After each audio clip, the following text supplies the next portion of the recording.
Harambee! UDA! Alafu baadaye mtasema pesa mfukoni, haki kwa wote. My friend and brother, Honorable William Ruto, congratulations. We have been in this hall since 2007. But I think this election, to our leaders here, this is going to be the most decisive election. This election will be a turning point in the history of Kenya. And why do I say so? This election will be between the ordinary citizens and the bourgeois, within the meaning of Stalin, the famous Stalin of Russia. This election will be about the debt, the 13 trillion debt, and more so, the 7 trillion debt that was borrowed courtesy of the handshake brothers.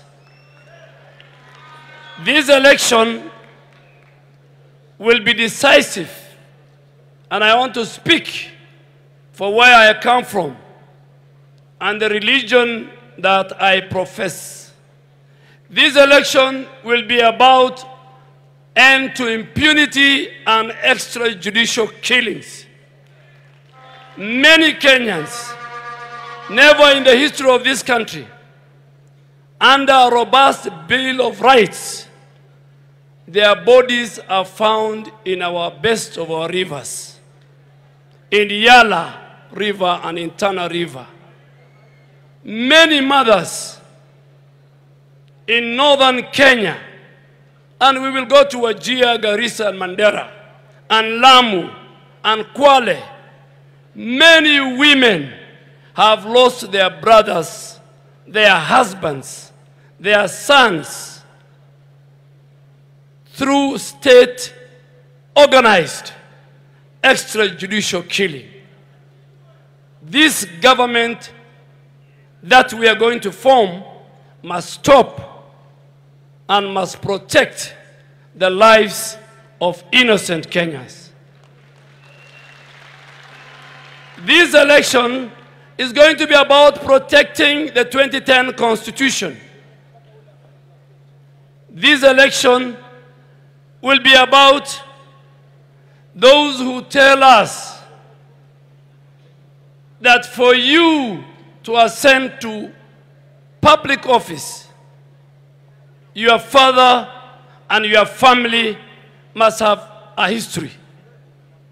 This election will be very, very decisive, because for the first time in our country, a sitting deputy president was humiliated,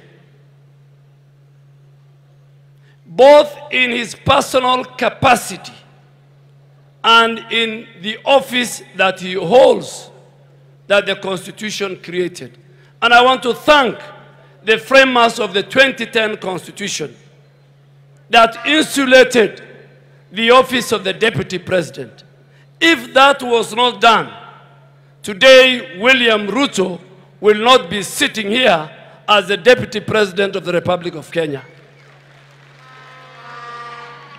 Let me make one confession, because confessions must be made and confessions must be stated. I was the best friend of President Uhuru Kenyatta and his deputy. And I remember one morning, in one of the most rare parliamentary groups in State House, that the president engaged me, and he engaged me on his relationship with the deputy president. And he convinced me. Si lazima tutoboe. The president, for the first time in that morning, we had a 45-minute talk, man to man. And the president told me for the first time that there's something called split loyalty. That, Honorable Duale, you are the best of my best. You have delivered your duty as the first majority leader. But the problem is that you are a friend to William Ruto, and that we have completed the purge of the leadership in Parliament. We have sorted out Murkomen and his team and Susan. We have sorted out Ichungua and his team in the National Assembly. But I have been told, because of your split loyalty and friendship with William Ruto, the snake is still, the head of the snake is still in Parliament.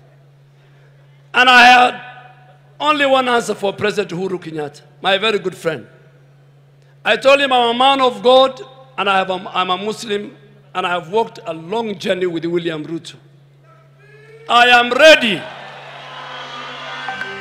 I am ready to take a walk from your administration.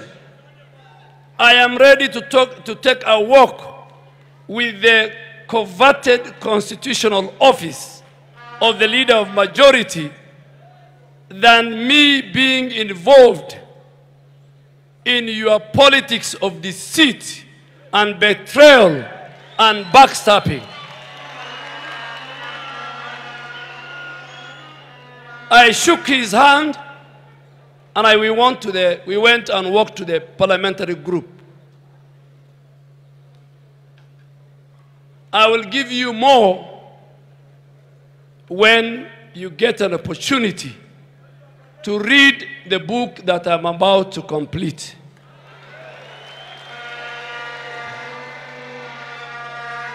We must say in this election,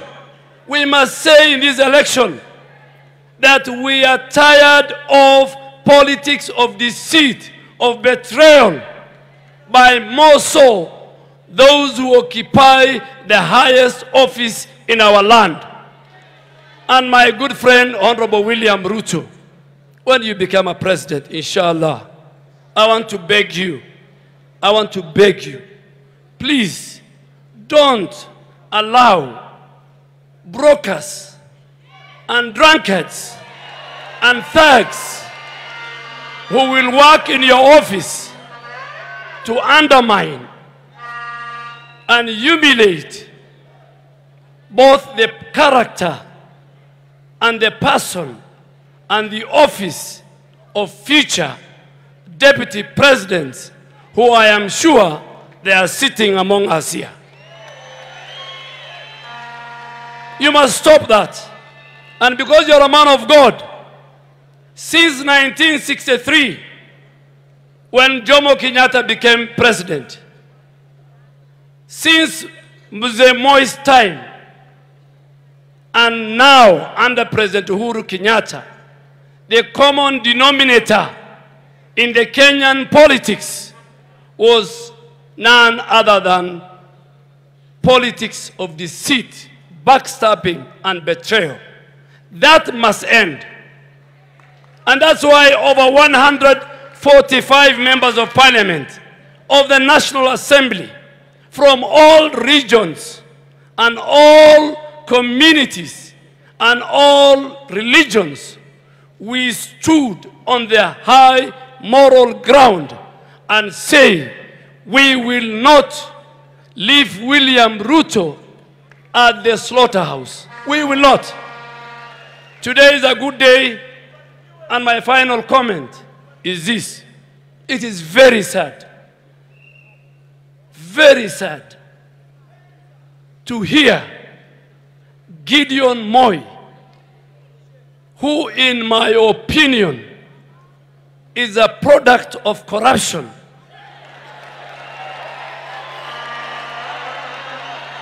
who in my opinion not the opinion of the people of Kenya, who is a product of corruption from the day he was born to now, is trying to give us a lecture and a scheme of work on how to fight corruption.